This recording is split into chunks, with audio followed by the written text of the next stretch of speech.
অনেক প্রতীক্ষার পরে আগামীকালকে আমাদের এমএটা উঠতে চলেছে।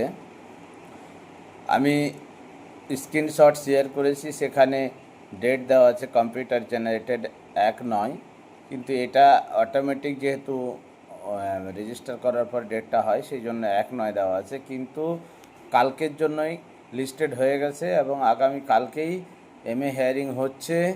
এটা একটা আমাদের অনেক প্রতীক্ষিত একটা বিষয়। আমি কালকে এই এমএতে আমার লয়ার রাখার জন্য যে শর্টেজ রয়েছে ফান্ডের, সেই শর্টেজটা অতি শীঘ্রই পূরণ করুন আপনারা। আমি এমএ লিস্টেড হওয়ার আগে টাকা নিচ্ছিলাম না, কারণ যদি আমি হিয়ারিং করাতে না পারি তাহলে আপনাদের কাছে আমাকে হয়তো আমার যে বিশ্বাসযোগ্যতা সেটা আমি হারিয়ে ফেলবো।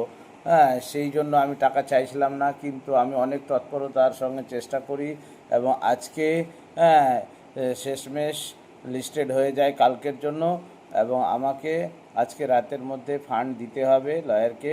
তাই আপনারা সকলে ফান্ড দিয়ে সাপোর্ট করুন আমাকে।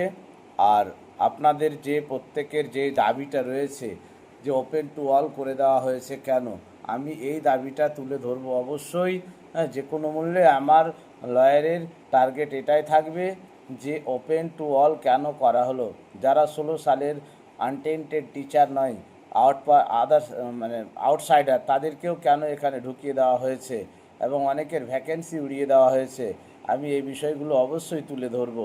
ধন্যবাদ। সকলেই ভালো থাকুন এবং চিন্তামুক্ত থাকুন। প্রার্থনা করুন যাতে আমাদের জন্য কালকে ভালো কিছু হয়। ধন্যবাদ।